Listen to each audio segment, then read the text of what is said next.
ഓണവിശേഷങ്ങളുമായിട്ട് നിങ്ങളുടെ മുന്നിലെത്തിയ വീഡിയോയിൽ ഒരുപാട് പേർ സംശയം ചോദിച്ചത് ഒരു റെസിപ്പിയെക്കുറിച്ചാണ്.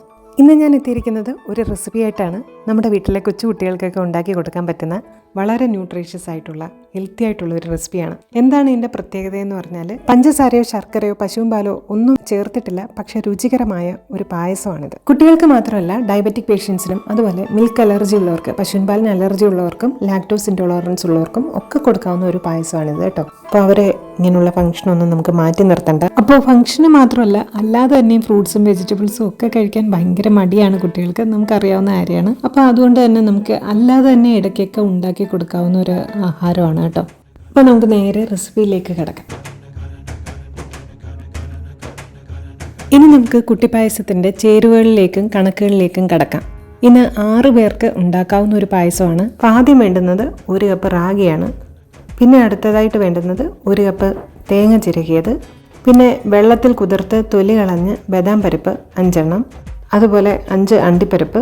മധുരത്തിനനുസരിച്ച് നമുക്ക് കുരു കളഞ്ഞ ഈന്തപ്പഴം 10 മുതൽ 20 വരെ ചേർക്കാം. പിന്നെ വേണ്ടത് നന്നായി പഴുത്ത ഏത്തപ്പഴവും ക്യാരറ്റുമാണ്. അത് വലിപ്പമനുസരിച്ച് 2 or 3 എടുക്കാം. പിന്നെ ശുദ്ധമായ പശുനെയ്യ് 2 ടേബിൾ സ്പൂൺ, വെള്ളം ആവശ്യത്തിന്. ഇനി പാചകത്തിന് മുമ്പുള്ള ഒരുക്കങ്ങളാണ്. ഇപ്പോൾ ഏറ്റവും ആദ്യം ചെയ്യേണ്ടത് റാഗി നല്ല വൃത്തിയായിട്ട് കഴുകിയെടുക്കുക എന്നുള്ളതാണ്. 2-3 വെള്ളത്തിൽ നന്നായി ഉലച്ച് കഴുകിയെടുക്കണം. അപ്പം നല്ലതുപോലെ, അപ്പം നമുക്ക് എല്ലാവർക്കും അറിയാം റാഗിയിൽ നല്ലതുപോലെ പൊടിയുണ്ട്. അതുകൊണ്ട് നല്ല വൃത്തിയായിട്ട് 2-3 വട്ടം കഴുകി ഒരു 6 മണിക്കൂറോളം നമ്മൾ കുതിർത്ത് വെക്കുക എന്നുള്ളതാണ്. താമസിച്ച് പോയി ഉണ്ടാക്കാനെങ്കിൽ നമുക്ക് വേണമെങ്കിൽ അല്പം ചൂടുവെള്ളമൊക്കെ ചേർത്ത് കുതിർത്ത് വെക്കാം. അപ്പം നമ്മൾ എത്ര ധൃതിയാണെങ്കിലും ഒരു 2 to 3 മണിക്കൂർ വരെ എന്തായാലും കുതിർന്നിരിക്കണം. പിന്നെ അടുത്തതായിട്ട് വേണ്ടുന്നത് ക്യാരറ്റ് നന്നായിട്ട് കഴുകി തൊലി കളഞ്ഞ് ചോപ്പ് ചെയ്തെടുക്കുക. ചോപ്പ് ചെയ്യുന്നത് പെട്ടെന്ന് വേവ് വരാനും അതുപോലെ കുട്ടികൾക്ക് ഇങ്ങനെ പല്ലൊന്നും ഇല്ലെങ്കിൽ ഉടച്ചു കൊടുക്കാനും ഇടയ്ക്കിടയ്ക്ക് തരി പോലെ അത് കടിക്കുന്നതിനും ഒക്കെ നല്ലതാണ് ചെറുതായിട്ട് ചോപ്പ് ചെയ്യുന്നത്. അല്ലെങ്കിൽ നമുക്ക് വേറൊരു ഓപ്ഷൻ ഉള്ളത് ക്യാരറ്റ് നന്നായിട്ട് അരച്ച് ചേർക്കാവുന്നതാണ്. പിന്നെ അടുത്തതായിട്ട് ഈന്തപ്പഴമാണ് ചേർക്കുന്നത്.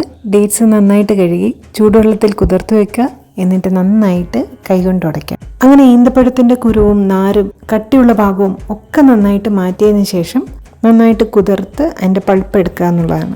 അഥവാ നമുക്ക് കുതിർക്കാനൊന്നും സമയം കിട്ടിയില്ലെങ്കിൽ ഒട്ടും വിഷമിക്കേണ്ട.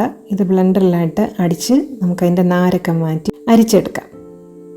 പിന്നെ അടുത്തതായിട്ട് വേണ്ടുന്നത് ഏത്തപ്പഴവും 2 രീതിയിൽ നമുക്ക് എടുക്കാം. ഏത്തപ്പഴം പുഴുങ്ങി അതിൻ്റെ നടുവിലുള്ള അരിയൊക്കെ ഈസി ആയിട്ട് നമുക്ക് വലിച്ചെടുക്കാം. അതാണ് കുറച്ചുകൂടെ എളുപ്പം. അല്ലെങ്കിൽ വേവിക്കാതെ തന്നെ അതിൻ്റെ നടുവിലത്തെ അരിയൊക്കെ മാറ്റാം. എന്നിട്ട് നന്നായിട്ട് ബ്ലെൻഡറിലോ മിക്സിയിലോ അരച്ചെടുക്കാം. അപ്പോൾ ഇവിടെ നമുക്ക് അതിൻ്റെ അളവിലും ഒക്കെ നമുക്ക് മാറ്റം വരുത്താം കേട്ടോ. കാരണം വലിയ ഏത്തപ്പഴം ആണെങ്കിലാണ് 2 എണ്ണം പറഞ്ഞത്. ഇല്ലെങ്കിൽ നമുക്ക് 3-4 ഏത്തപ്പഴം എടുക്കാം. പിന്നെ മധുരം അനുസരിച്ച് ഈന്തപ്പഴത്തിൻ്റെ അളവ് കൂട്ടാം. അതുപോലെ തന്നെ നമുക്ക് നാച്ചുറലായിട്ട് സ്വീറ്റ്നെസ് ഉള്ളതാണ് ഫിഗ്. അപ്പോൾ ഡ്രൈ ഫ്രൂട്ടിൽ പെടുന്നതാണ്. അത് നമുക്ക് വേണമെങ്കിൽ കുതിർത്ത് അരച്ചെടുത്ത് ഇതിനകത്ത് ഉപയോഗിക്കാം. കുട്ടികൾക്കൊക്കെ പ്രത്യേകിച്ച് ശീലമായി കഴിഞ്ഞിട്ട് ഉപയോഗിക്കുന്നതാവും നല്ലത്. പെട്ടെന്നൊരു ദിവസം നമ്മൾ ഫുഡിലോ റെസിപ്പിയിലോ ഒന്നും ചേർക്കാതിരിക്കുന്നതാണ് നല്ലത്. പിന്നെ അടുത്തതായിട്ട് ഈ ഈന്തപ്പഴവും ഏത്തപ്പഴവും കൂടി അരച്ചത് മിക്സ് ചെയ്യുക എന്നുള്ളതാണ്. ഇവിടെ വേണമെങ്കിൽ നമുക്ക് ഏത്തപ്പഴമൊക്കെ നെയ്ക്കകത്ത് വഴറ്റി വീണ്ടും അരച്ചുമൊക്കെ എടുക്കാം. പക്ഷേ നെയ്യുടെ അളവ് കുറയ്ക്കുക എന്നൊക്കെ ഉള്ള ഉദ്ദേശത്തിൽ ഈന്തപ്പഴവും കൂടെ മിക്സിയിൽ അടിച്ച് ഉപയോഗിക്കുകയാണ് ചെയ്തത്. ഇനി അടുത്തായിട്ട് നമ്മൾ പ്രധാന ഭാഗത്തേക്ക് കിടക്കുകയാണ്. കുതിർത്ത് വെച്ചിരിക്കുന്ന റാഗി നന്നായിട്ട് വാർത്ത് അരയ്ക്കുക എന്നുള്ളതാണ് അടുത്ത പരിപാടി.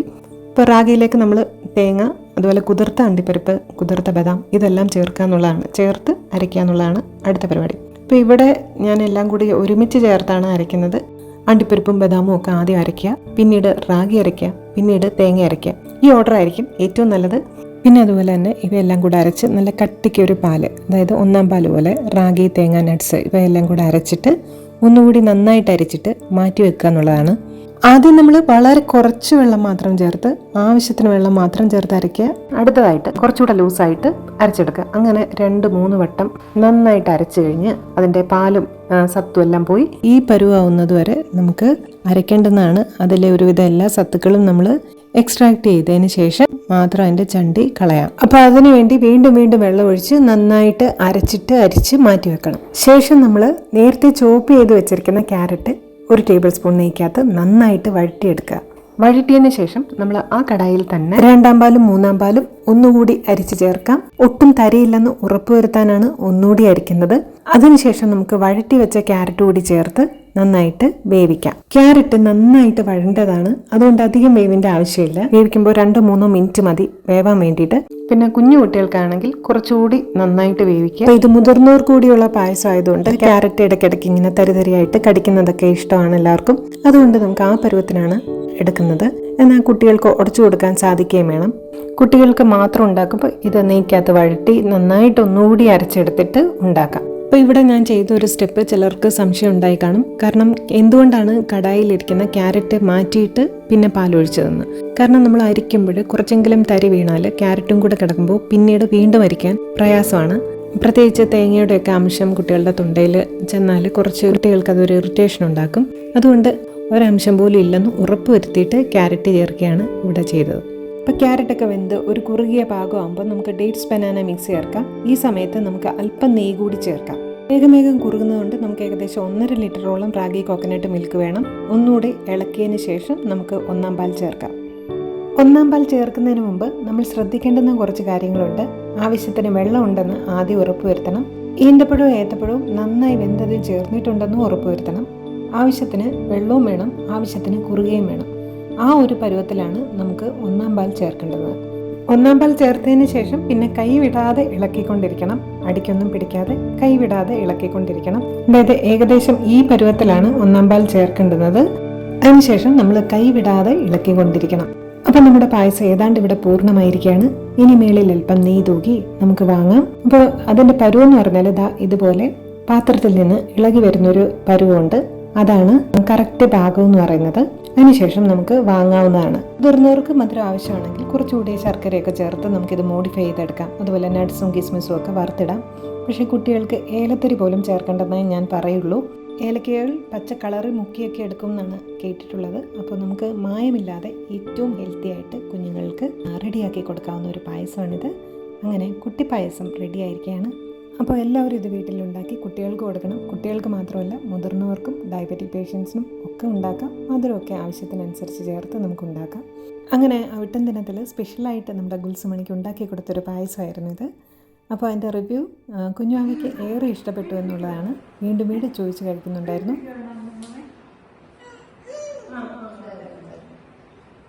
അപ്പോൾ വീട്ടിലെ പൊന്നോമനകൾക്കൊക്കെ ഉണ്ടാക്കി കൊടുത്തിട്ട് തീർച്ചയായിട്ടും അഭിപ്രായം പറയണം.